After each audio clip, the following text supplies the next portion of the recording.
moment of truth opened up my eyes. A moment of truth.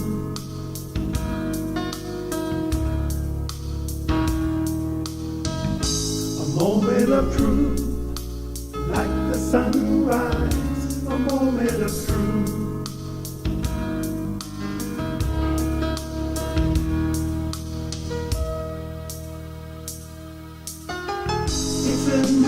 It's a day.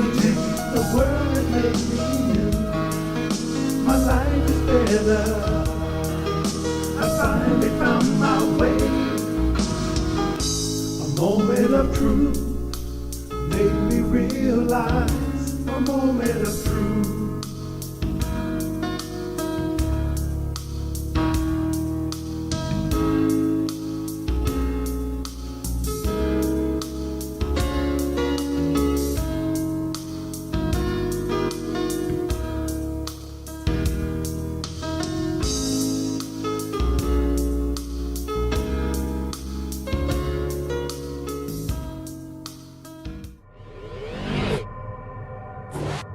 Mark 16:15.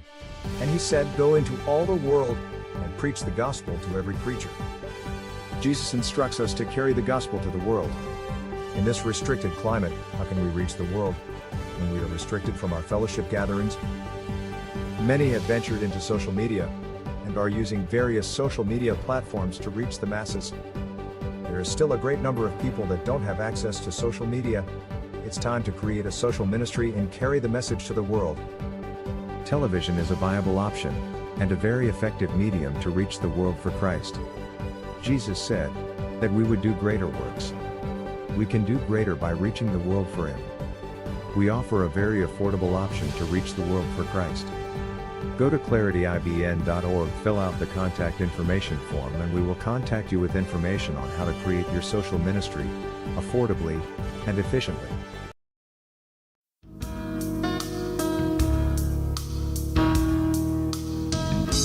A moment of truth opened up my eyes. A moment of truth.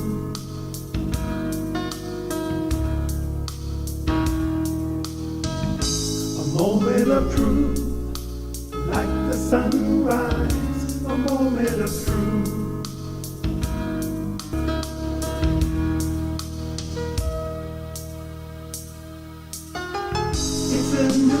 It's a day. The world has made me new. My life is better. I finally found my way. A moment of truth made me realize. A moment of truth.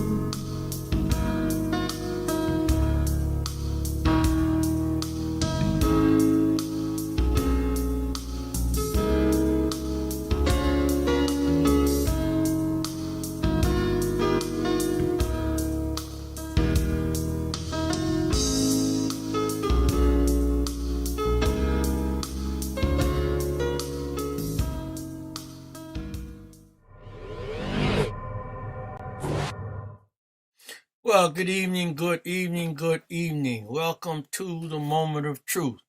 This is Live at 5 with your host, Dr. Harold G. Dacus Jr. So good to have you on with us this evening. We want to welcome you to our Monday evening broadcast, and we are ready to get started here. We are live at 5. All right. So let's begin with the word of prayer. Father, thank you for blessing us. Thank you for your loving kindness and your tender mercies. Thank you for your bountiful many blessings. We thank you for all of your loving care that you have shown toward us. Thank you for blessing us to still be here, still sharing the gospel and preaching and teaching the word. Thank you for all of us who have been on and who are still here, still studying and ever learning and coming into the knowledge of the truth. Now, God, we thank you for this time that we have come to share. We ask that you would allow our hearts and minds to become good ground, that we would receive the seed of thy word, and then bring forth good fruit unto good measure. This is our prayer in Jesus' name. Amen. All right, good to see you all coming on this evening. Yeah, I see you all. I see you on the screen. See you coming on. We're grateful that you are here with us today. And we're ready for our evening session. All right, we're back in the book of Proverbs, and we are in chapter 11. We are now down to verse 15. We're in lesson 3, and today of part 2 of the controversial, contradicting lifestyles. That is between the righteous and the wicked, the wise and the foolish. All right. So tonight we're picking up the topic of this section, verses 15 through 19, dealing with their financial affairs.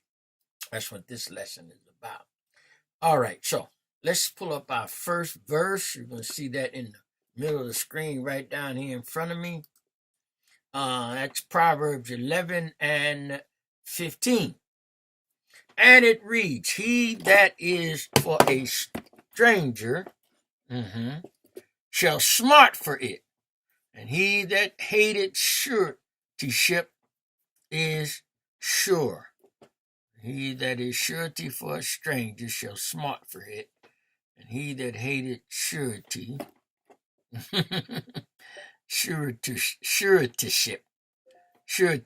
that's what that word is sure.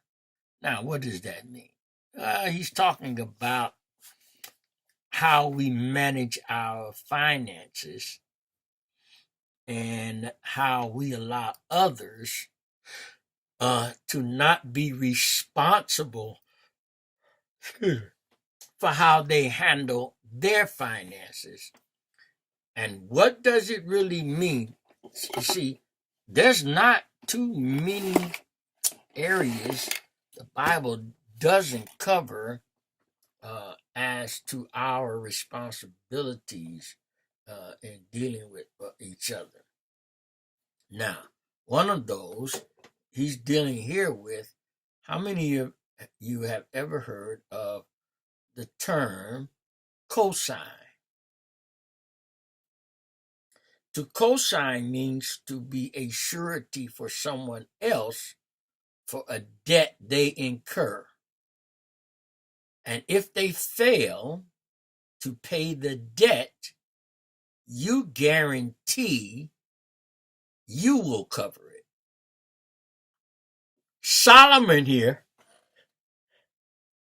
says that one should be careful in how they deal with other people regarding money. Relationships, friendships, even family break up over money. Yes, they do. You have to be careful how you deal with people regarding your money. Yeah, got to be careful. And these 5 verses, 15, 16, 17, 18, and 19, are dealing with how you deal with money with other people. And how do you deal with other people regarding money? Jesus taught about the importance of faithfulness in our finances. Yes, he did. He talked about it. And Solomon now is addressing what it means to be a surety. Now, this is not the first time Solomon has brought this up. He brought this up back in chapter 6. Yes, he did. And we're going to refer to that in a moment. But you have to understand that it is very important that you know and fully understand what it means to guarantee for someone else. Because Jesus said we have to make sure that value or your wealth. How do you measure it? got to be careful because it's not about money. No, it's not. It's not all about money. It's not all about money and just finance. Some people don't get that out the way. Some people don't even, they're not good stewards because of how they mismanage what God has blessed them with. If he's already blessed you with the money to pay your bills, go pay your bills. See, I've never taught, and neither do I believe it, unless God moves on you to make a sacrificial offering or gift to the ministry, it is not advisable to take what he's already blessed you with and bargain with him to bless you with replacing what he's already given you to take care of your necessity. In other words, he has blessed me with the money to pay my utilities. But the preacher then said, listen, I need you all to make a sacrifice and sacrifice that bill money, that money you was going to pay your utilities with, that money you was going to pay your rent with, that money you was going to pay your car note. And I want you to bless the ministry and sow a sacrificial seed and see won't God bless you. Now, that is tempting God. I can prove it in the Bible. The angels will bear thee up lest thou dash thy foot against the stone. So just throw yourself off of the cliff here, and the angels will bear you up. And the angel says, but it is also written and said that thou shalt not tempt the Lord thy God. See, those passages are saying, if this happens to you, and it's not your doing, someone setting you up, don't worry about it. God says, I got your back. I got you covered. But it is never advisable for you to tempt yourself in harm's way with the expectation that God's going to bail you out. Okay, we're having some technical difficulties here, I see. I don't know what is wrong with this internet here now. This normally never happens here in the studio. I usually get a very good stream and a steady stream and flow. Now it's telling me no data's going out. I'm getting cautions. All right, let me try something here, y'all. Hold on 1 minute. I got to find out what's going on here. Why is this happening? I don't go along with this. No. Okay, let's do a speed test here. Okay.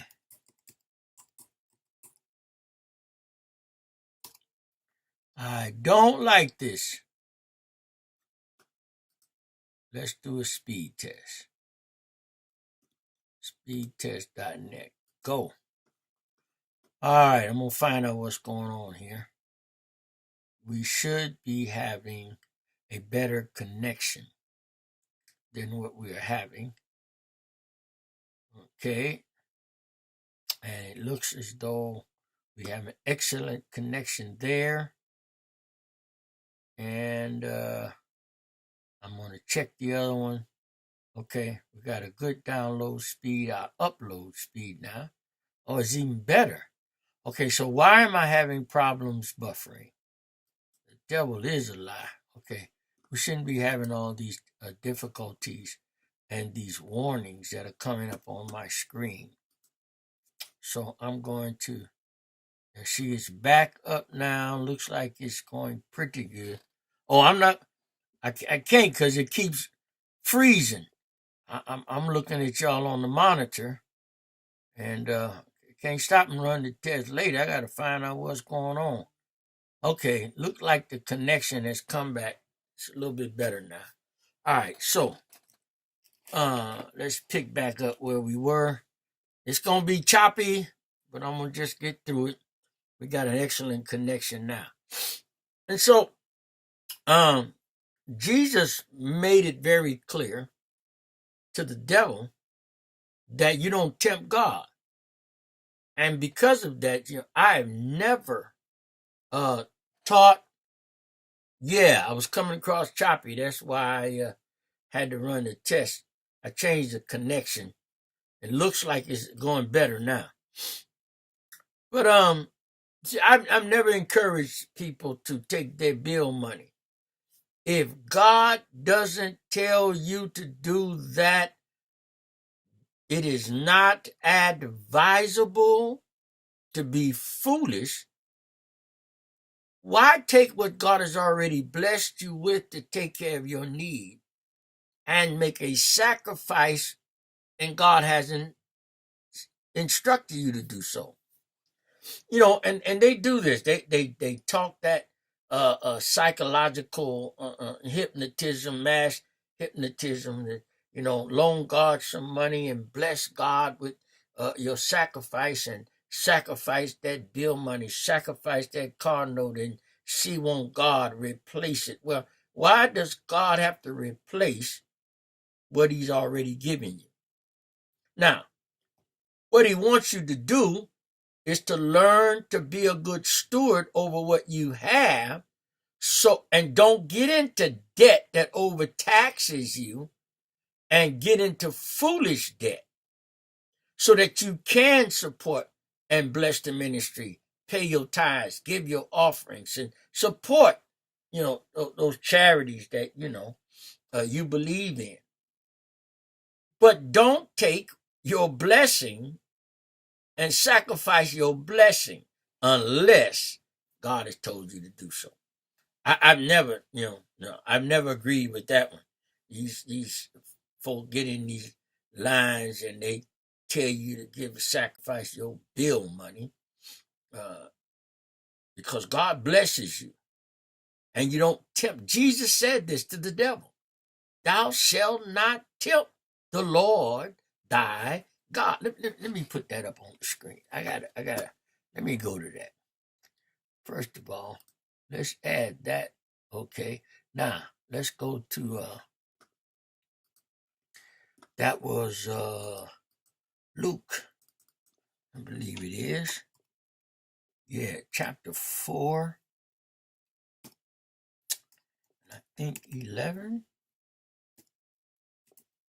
Let's see. Now we can go further back. Yeah. Here we go. Okay. And in their hands they shall bear thee up. Let me change the 10.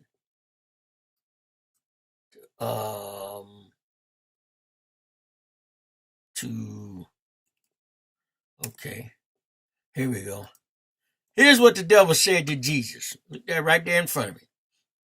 For it is written, he shall give his angels charge over thee to keep thee, and in their hands they shall bear thee up, lest at any time thou dash thy foot against a stone. And so we see that. And look what Jesus says. And Jesus answering said unto him, it is said, thou shalt not tempt the Lord thy God. Y'all catch that? Now, he'll go back. Now, the devil said, it is written, he shall give his angels charge over thee to keep thee. Now, what was he saying? Well, let's look what he said right before that. Okay? Let's look what he said right before that. Look what he said.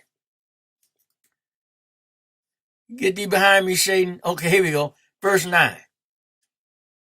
And he brought him to Jerusalem and set him on a pinnacle of the temple and said unto him, what happened to my other part? Well, anyway. And said unto him, if thou be the Son of God, cast thyself down from hence. Let's look what Jesus said. For it is written, he shall give his angels charge over thee to keep thee. And in their hands they shall bear thee up, lest at any time thou dash thy foot against a stone. And Jesus answering said unto him, It is said, Thou shalt not tempt the Lord thy God. Now catch that? You don't tempt God. Thou shalt not tempt the Lord thy God. All right. Wow. So with God, playing a psychological game. Now, you see that, and I make this point because I'm adamant about the fact that we don't tempt God. Telling you, make a sacrifice, and give God a sacrifice. Bring that bill money. Why would you bring that bill money when God has already blessed you with the bill money to pay your bill? Go pay your bill. That's what I'm talking about. All right, this back. That's part of the lesson. I was just telling y'all, Jesus made a statement regarding that, and we should remember to heed the teachings of Jesus. All right, we chopping up again, but I'm going to keep going. And so here, wisdom is now being reflected in the way we manage our finances in regards to how we deal with other people regarding money. Now, listen to me. My father said something to me years ago. He said, Junior, never lend anyone money that you can't afford to not get back.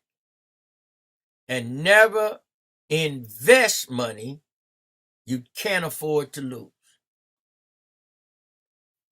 Payback is no guarantee.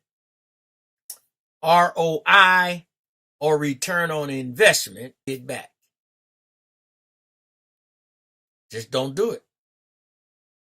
It is not wise to deal with others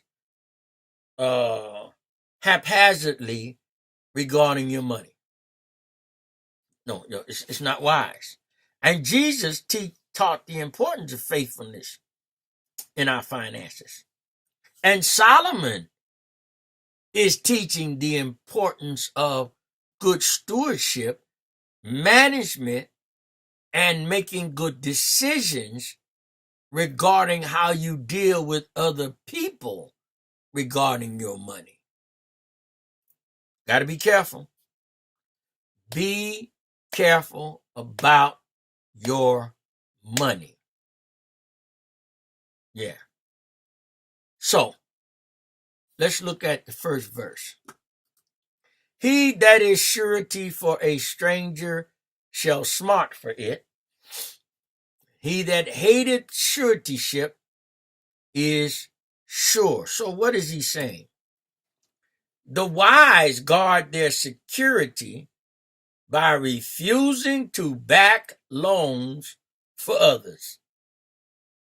See, the wise won't be a cosigner. Now, if they can afford it, they would probably just buy it outright and you make payments to them without interest. And if you don't pay it back, they just know not to do anything else for you.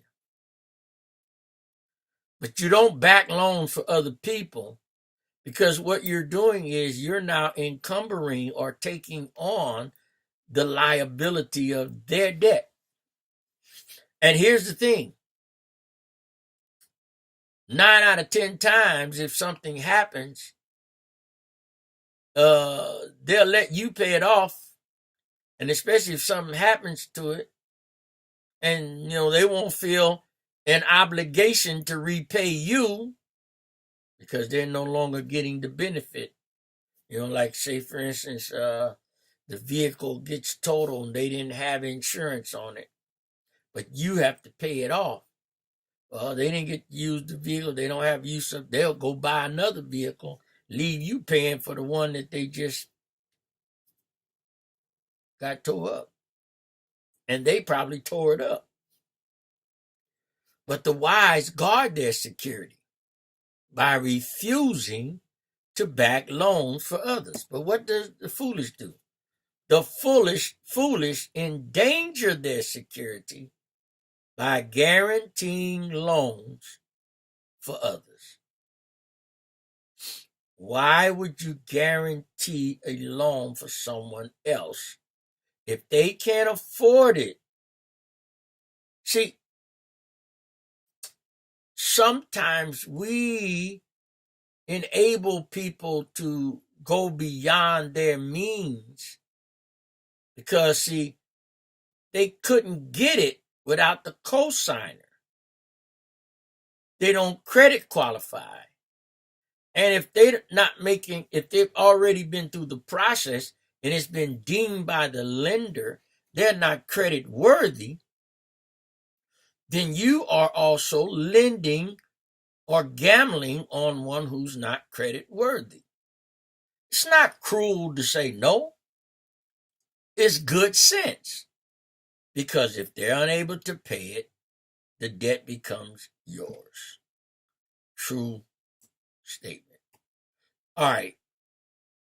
So, he that is surety for a stranger shall smart for it. He that hated suretyship is sure. He covers himself. You gotta cover yourself. This is what Solomon's saying here. The first, let's see what this said. Chapter 6, verses 1 through 5. My son, if thou be surety for thy friend, if thou hast stricken thy hand with a stranger, thou art snared with the words of thy mouth. Thou art taken with the words of thy mouth. Do this now, my son, and deliver thyself. When thou art come into the hand of thy friend, go humble thyself, and make sure thy friend. Give not sleep to thine eyes, nor slumber to thine eyelids. Deliver thyself as a roe from the hand of the hunter, and as a bird from the hand of the fowler. You see, he says, straighten that out right now. Don't get yourself caught up in that, well, he considers it foolishness. Why? You're guaranteeing a loan for someone who has not the ability to pay it back. And because they don't have the ability to pay it back, and you become a surety for them, you put yourself in a snare, he says, with your own mouth. Yep, you put yourself in a snare with thine own mouth. That's what he said. Okay. Wow, why does it keep going back? Oh, man. Oh, man. My outline keeps going back to the wrong place. Okay. Oh, boy. 11. 15. Did it go there? Yeah, okay, we back now. There we go. 15 and 19. That's what I want. So the wise guard their security by refusing to back loans, while the foolish endanger their security by guaranteeing loans for others. So that this first proverb here is a repeat of the proverb that he taught in chapter 6. If you make yourself a surety for someone, he said, be careful. Unsnare yourself right away. Because he's warning that when you pledge or guarantee for a stranger, and the term there, stranger, meant anyone outside of your family. And I want to clarify that. He makes this clear that this is in regards to when you're dealing with someone outside of your family. Because, with family is sometimes expected. You will cover for family even if they're not able, but you still don't do it unless you're able to what? Cover the guarantee. Because now it messes up your name. And when you need something, you're not able to get it because you helped someone else. So anyone outside of the family was considered a stranger, and the wise would never make a pledge for anyone other than a relative. It wouldn't. And if someone else, or if they loaned someone and they didn't pay the debt, that's how they became indebted to them and had to work off their debt as a slave to a master. And they had to work until they paid the debt off. And then, of course, they would be set free. And you especially have to be careful when dealing with amounts that are beyond the individual's ability to repay. All right? And if it's beyond your ability, but sometimes, so let's say you set aside some money that you want to go into a business with, you become a surety for someone, and then you have to pay that surety, but that person has caused you to now not be able to make your investment, and you don't make your profit as you had planned because you guaranteed a loan for someone else. We should never damage our ability to continue taking care of ourselves and our already obtained commitments. You have commitments already. And it doesn't mean that, you don't help people and you won't. It's that he's saying you got to be careful because everyone isn't responsible, and everyone won't cover their debt. What done happened here? Oh God, Jesus. I'm having some issues, y'all, with my okay. I'm gonna get rid of that later. So be wise and don't get yourself snared. Because what did he say? He says that the foolish endanger their security by guaranteeing loans for others, while the wise guard their security by refusing to back loans. All right?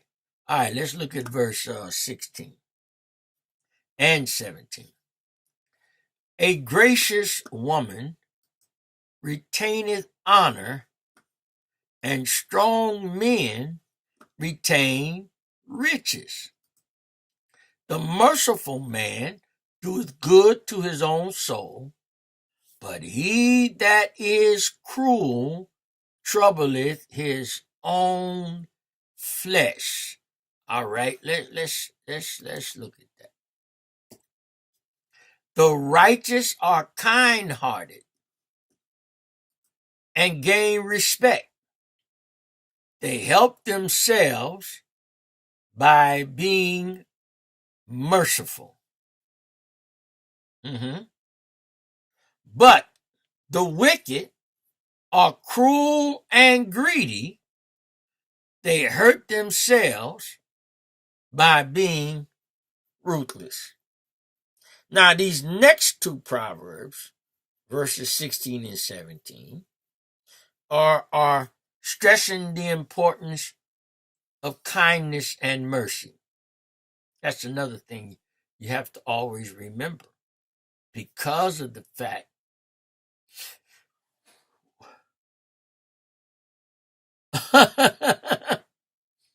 because of the fact that when you don't do things with the intent of being merciful and kind, you gotta be careful. See, because if you've given the surety, you can't get upset if they're not able to come through or fulfill their obligation, because you guaranteed it, and you guaranteed it understanding full well their ability or inability to pay it back. You can't do that. So you can't get upset later and be cruel and unkind and merciless with them, because what does he say? A gracious woman retaineth honor, and strong men retain riches. The merciful man doeth good to his own soul, but he that is cruel troubleth his own flesh. The wicked are cruel and greedy, and they hurt themselves by being ruthless. But the opposite of that, the righteous are kind-hearted and gain respect, and they help themselves by being merciful. Got to be careful when you're dealing with people about money. And don't set yourself up. See, some people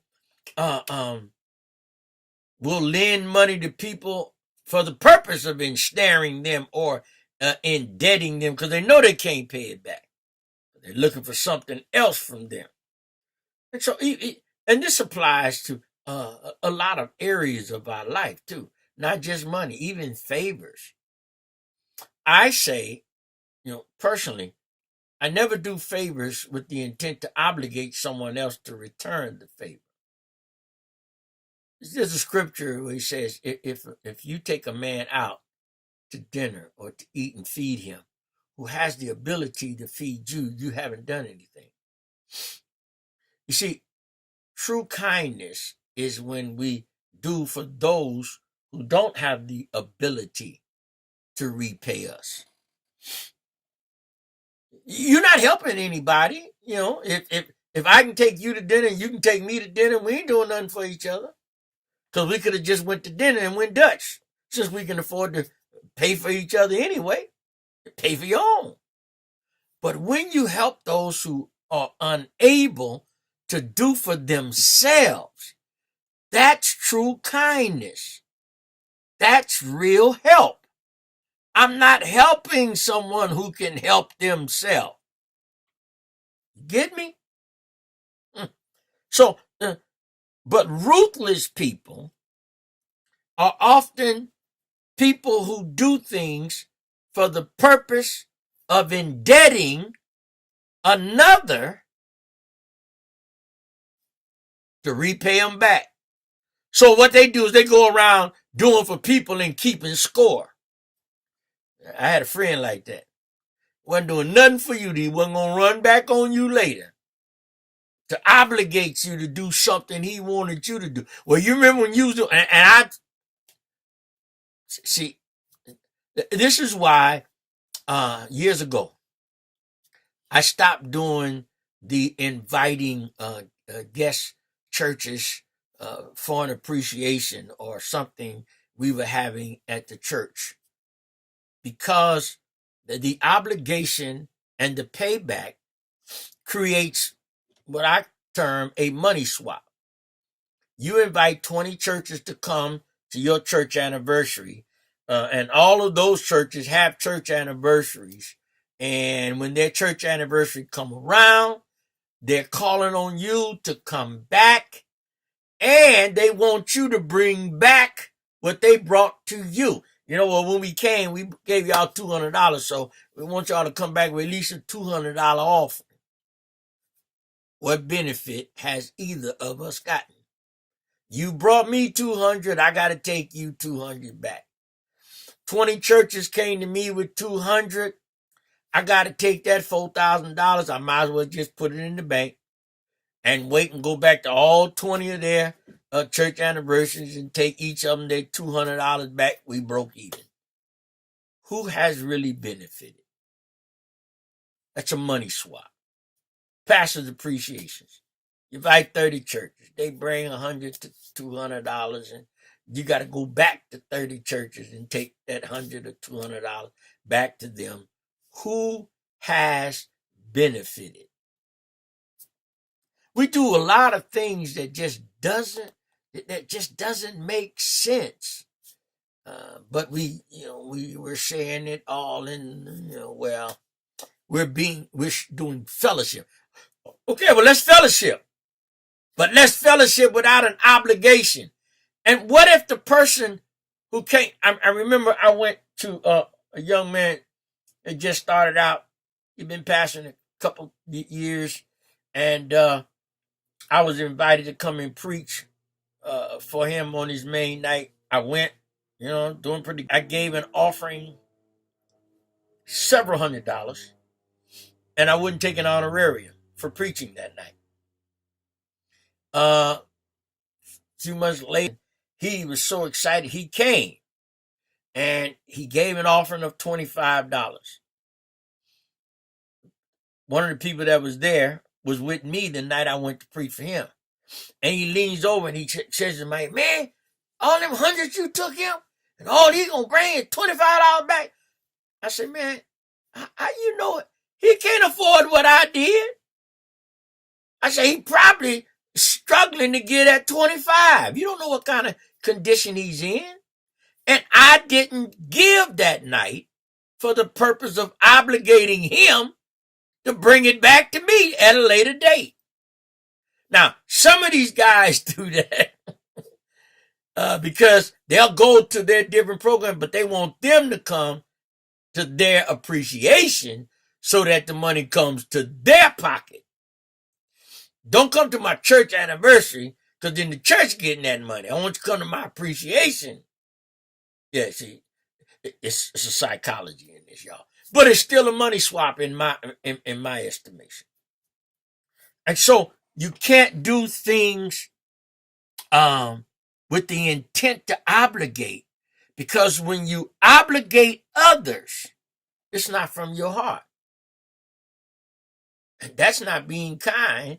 And you will be merciless with them if they can't come back when you make that invitation. What if they don't have the ability to come back and bring that back? I came to you for, some circumstances may have changed in their life between the time you came to them and that you're being invited to come back to you. You're right. It's a never-ending cycle, but no one benefits. And so we should really focus on doing for those who are unable to do back to us. And what we do for each other, just make it a favor. Stop. I have no problem with a preacher being compensated for preaching on. Oh yeah. I've been places where I got a corner of a gallon jug of orange juice as my honorarium. Preached so hard I sweated out a suit and a robe that night. Soaking wet, all the way down to my underwear. And preached hard, ready to, I think, transition out of the ministry. They were having her appreciation. And I was visiting from out of town. And so they, asked me to preach. So I agreed. And I preached and, did what I come to do. I wasn't upset. I took that orange juice to where I was staying. And then I've been places. I went one place, and the preacher, he introduced me. I was walking to the podium, and he said, hold on. Holy Ghost just told me I need to show you what you're worth. I hadn't even preached yet. And he raised an offering in 7 minutes. And then he turned it over to me. I preached at the altar call, laid hands on folks. We had a wonderful service. Went out to dinner, came back. And I took a nap in his office in between services, because he was having night service. and he asked me to preach the night service. And before going into the night service, I happened to look in the envelope that he gave me from the morning offering. It was just short of $2,000. I preached that night again, and they went to raise an offering. I told them, that's okay, you ain't got to raise no offering. I did. Told you ain't got to raise no offering. Thank y'all for this morning. Okay, I've been some places and been blessed real good. And been some places, you know, you're going to a little church, got 15, 20 people. They don't have that kind of money. But, you know, I know some people won't go.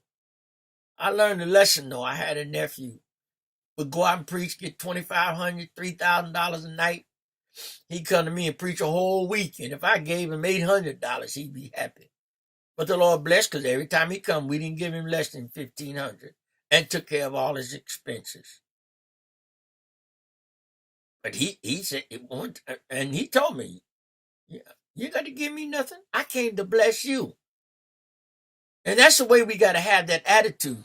Those who can bless you, let them bless you. Those who can't, you bless them.